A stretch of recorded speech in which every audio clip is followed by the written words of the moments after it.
2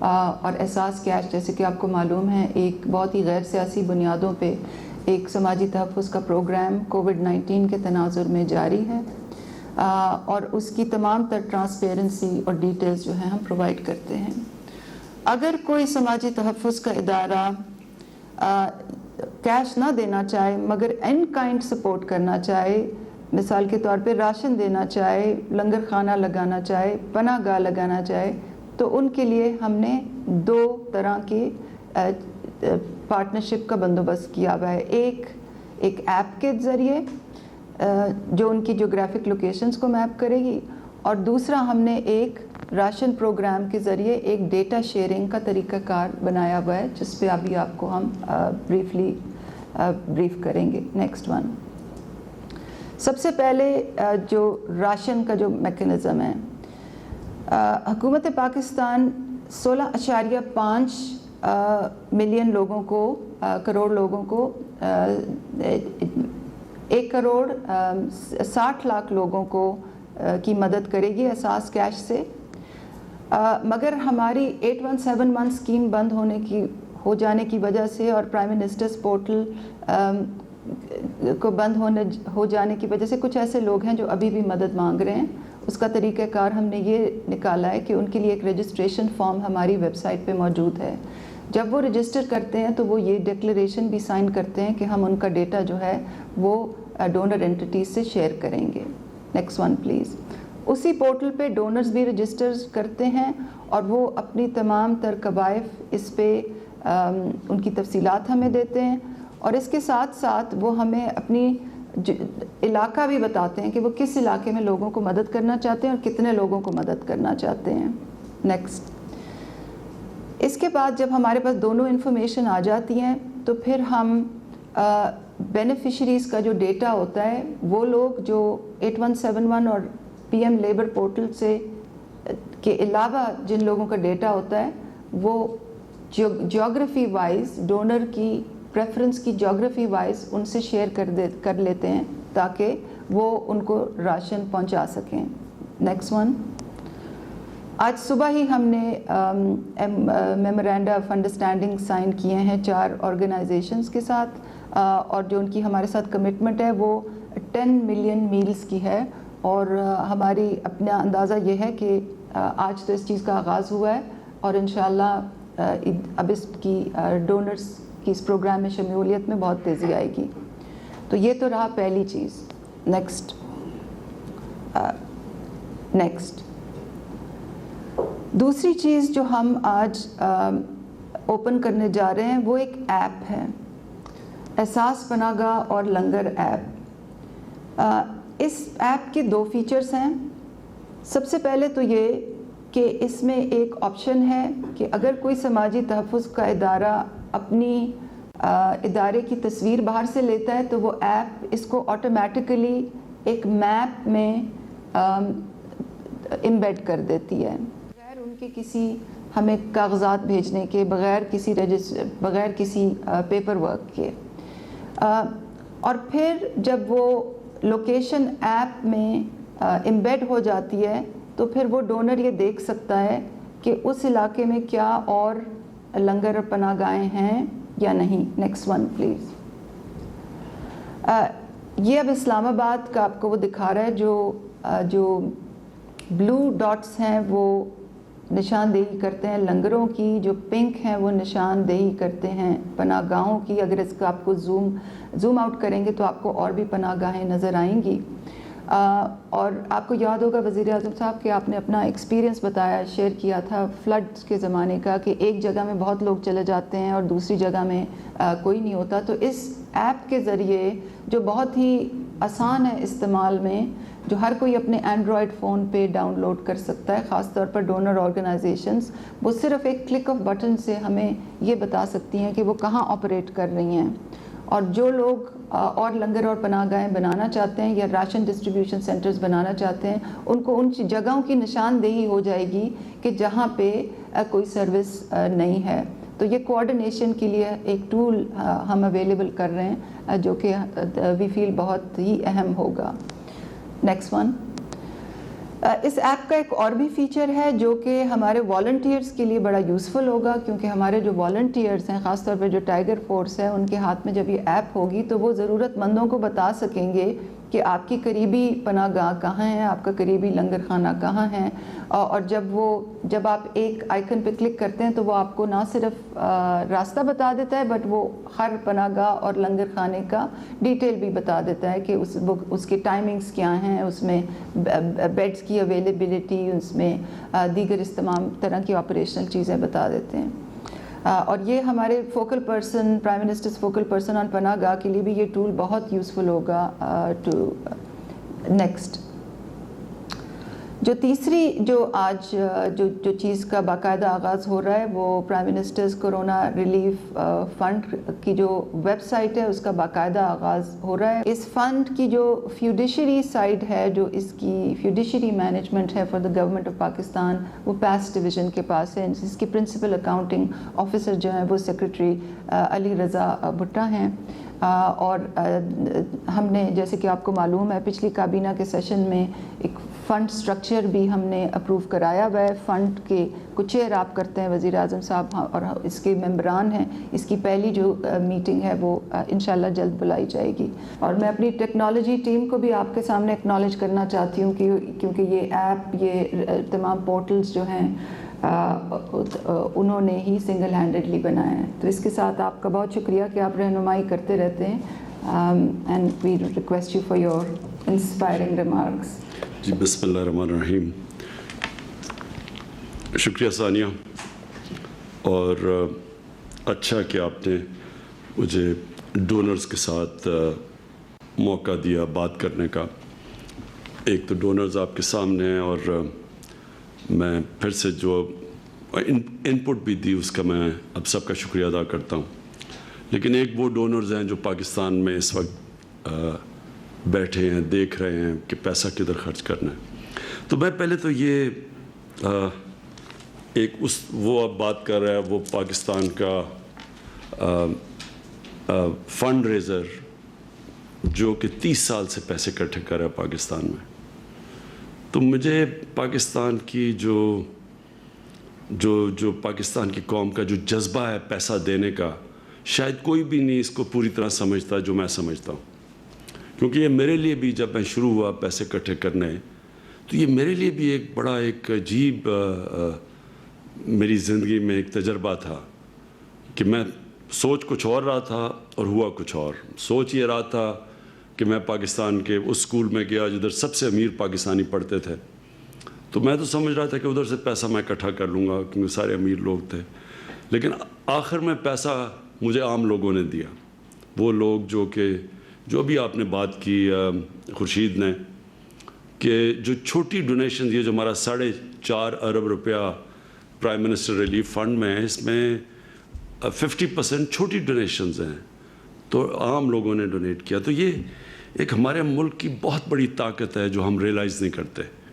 ہمارے ملک کے جو لوگ ہیں ان میں بہت بڑا جذبہ ہے خیرات دینے کا، اور یہ اس لیے ہے کہ یہ اللہ میں مانتے ہیں اور آخرت میں مانتے ہیں۔ کیونکہ مجھے شروع میں نہیں سمجھ تھی، کہ میں سوچتا تھا پیسے والے لوگ تو پیسے نہیں دے رہے، تو عام آدمی پیسے دے رہا ہے جس کے پاس ہے ہی کچھ نہیں،